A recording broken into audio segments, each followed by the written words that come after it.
ஒரு ஆண் பெண் இருவருக்குமான உறவுல அந்த ஆணை மிக வேகமாக சிதைக்கக்கூடிய ஒரு விஷயம் ஒன்று இருக்குது.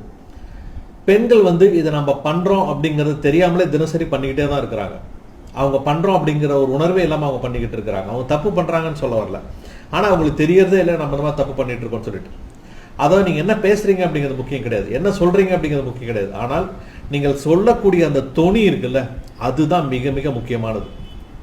நீங்க நல்லா யோசிச்சு பாருங்க. நீங்க காதலிக்க ஆரம்பிக்கும் போது புதுசுல இல்ல கல்யாணம் ஆன புதுசுல நீங்கள் அவரிடம் பேசிய தொனி அப்படிங்கிறது எப்படி இருந்தது, ஆனா இன்னைக்கு எப்படி இருக்குன்னு யோசிச்சு பாருங்க. ஸோ காலப்போக்கில் அந்த தொனி மாறிடும் அப்படிங்கிறத நான் அக்செப்ட் பண்ணிக்கிறேன். ஆனால் ஒரு முறை கூடவா உங்களுக்கு அந்த துணி வரவே வராது. அந்த சாஃப்டான நிதானமான அன்பான அந்த துணி அப்படிங்கிறது இப்போ இல்லாமல் போயிடுச்சு அப்படிங்கிறது நீங்கள் உணர்றீங்கல்ல. எப்பயாவது ஒரு முறை கூட அப்படி வராது. நீங்கள் தினசரி பேசும்போது அந்த துணியில் தான் நீங்கள் பேசுகிறீங்க. ஒரு விஷயத்தை விமர்சனம் பண்ணும்போதாக இருந்தாலும் சரி, ஒரு விஷயத்தை கேட்கும் போதாக இருந்தாலும் சரி, ஒரு விஷயத்தை கண்டிக்குமா இருந்தாலும் சரி, எப்பவுமே ரொம்ப ஷார்ப்பாக தான் உங்களுடைய வார்த்தைகள் விழுது. அந்த ஷார்ப்பான வார்த்தைகள் தான் ஆண்களை பெரும்பாலும் காயப்படுத்துது. ஒரு சாதாரண விஷயத்தை கூட ஏன் இவ்வளோ கடுமையாக பேசுகிறேன் அப்படிங்கிறது தான் இன்னைக்கு பெரும்பாலான ஆண்கள் ஃபேஸ் பண்ணக்கூடிய விஷயமா இருக்குது. பெண்கள் ரொம்ப அசால்ட்டாக சொல்லிட்டு போயிடுறாங்க, நான் பேசுறதே அப்படிதான், என் வார்த்தையே அப்படிதான், என் மூஞ்சே அப்படிதான் சொல்லிட்டு.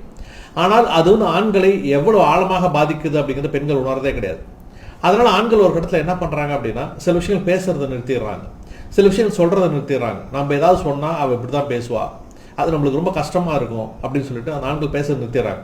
அதுக்கப்புறம் பெண்கள் போய் ஏன் நீ முன்னமெல்லாம் பேசுறதுல, ஏன் இப்பெல்லாம் உருன்னு இருக்கிற, ஏன் இப்பெல்லாம் உம்முன்னு இருக்க அப்படின்னா அது காரணம் அப்படி அதுதான். நீங்க பேசுற துணி அவங்களை காயப்படுத்துது.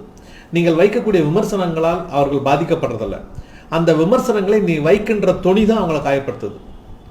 நீங்கள் அவர்களுக்கு ஒரு விஷயம் கட்டுப்பாடு விதிக்கிறது அவங்களை காயப்படுத்துறதில்ல, அந்த கட்டுப்பாடு விதிக்கும் போது நீங்கள் சொல்கின்ற துணி தான் அவங்களை காயப்படுத்துது. அதனால தான் அவங்க விலகி இருக்கணும்னு சொல்லிட்டு முடிவு பண்றாங்க. இதுதான் பெரும்பாலான ஆண்களை சிதைச்சிருது அப்படிங்கிறத தயவு செஞ்சு புரிஞ்சுக்கோங்க.